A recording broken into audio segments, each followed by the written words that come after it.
নমস্কাৰ আপোনালোক সকলোকে মোৰ ইউটিউব চেনেল টিচাৰ্ছ কৰ্নাৰলৈ পুনৰ এবাৰ স্বাগতম জনাইছোঁ। আজি এটি খুবেই গুৰুত্বপূৰ্ণ ভিডিঅ'লৈ আপোনালোকৰ মাজলৈ আহিছোঁ। কাইণ্ডলি ভিডিঅ'টি শেষলৈকে চাব, চাই ভাল পালে লাইক এণ্ড শ্বেয়াৰ কৰিব আৰু চেনেলটি যদি এতিয়াও ছাবস্ক্ৰাইব কৰা নাই কাইণ্ডলি ছাবস্ক্ৰাইব কৰিব। আজিৰ ভিডিঅ'টিত আমি আলোচনা কৰিম প্ৰথমমান শ্ৰেণীৰ বাবে এক অসম চৰকাৰৰ শিক্ষা বিভাগৰ গুৰুত্বপূৰ্ণ পদক্ষেপ বিদ্যা প্ৰৱেশৰ বিষয়ে। বিদ্যা প্ৰৱেশ 2026 এপ্ৰিল মাহৰ পৰা জুন মাহলৈকে চলিব।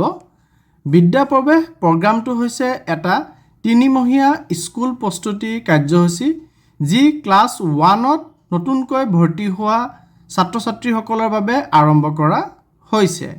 এই প্ৰগ্ৰামটো নিপুণ অসম মিছনৰ অন্তৰ্গত আৰু ইয়াৰ মূল উদ্দেশ্য হৈছে শিশুসকলক বিদ্যালয়ত জীৱনৰ সৈতে সহজে খাপ খুৱাবলৈ সহায় কৰা। এই প্ৰগ্ৰাম কিয় দৰকাৰ? সকলো শিশু একে পটভূমিৰ পৰা নাহে।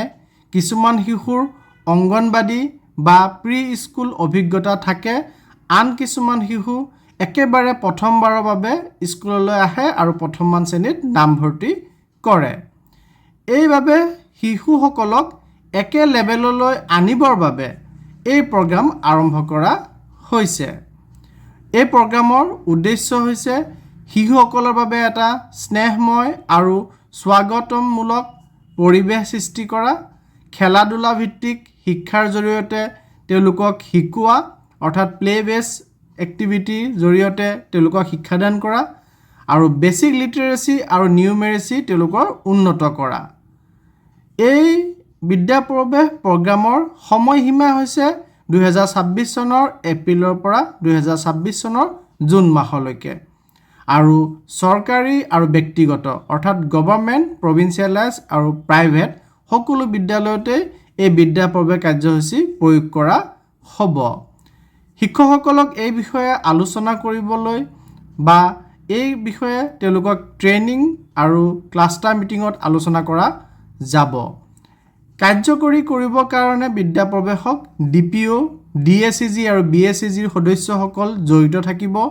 মান্থলি ক্লাষ্টাৰ লেভেল যি টিচাৰ অৰিয়েণ্টেশ্যন হয় তাত এই বিষয়ে আলোচনা হ'ব আৰু সকলো ষ্টেক হোল্ডাৰে একেলগে বিদ্যা প্ৰৱেশ সফল কৰিবৰ কাৰণে কাম কৰিব লাগিব।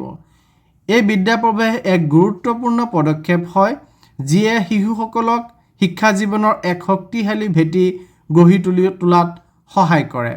যদি আপুনি শিক্ষক, অভিভাৱক বা শিক্ষা ক্ষেত্ৰৰ লগত জড়িত, এই তথ্যটি শ্বেয়াৰ কৰিবলৈ নাপাহৰিব। ভিডিঅ'টি ভাল লাগিলে লাইক, শ্বেয়াৰ আৰু ছাবস্ক্ৰাইব কৰিব। ধন্যবাদ।